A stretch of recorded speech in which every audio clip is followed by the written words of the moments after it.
In this video, I will show you how to use Discover Mobile's budgeting and expense tracking tools. Now, Discover is a mobile app that allows you to manage your account, which includes monitoring recent activity or interest accrued on charges and savings. So, Discover Mobile can be a way for you to budget and track your expenses whenever you want. But how to use Discover Mobile's budgeting and expense tracking tools?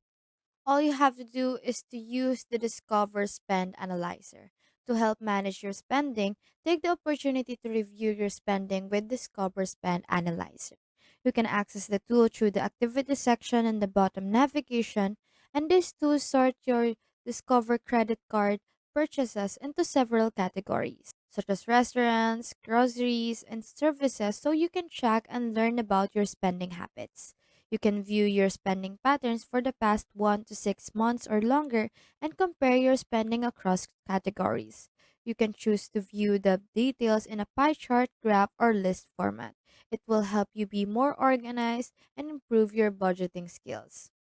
With a Discover card, you get all these features plus rewards on every purchase. And this is the primary aim of Discover Mobile to treat people with special kindness using their credit card, online banking, personal loans, and home loan so that they can help you financially, especially in budgeting and expense tracking tools. So that's all there is today, and I hope this video helps you out.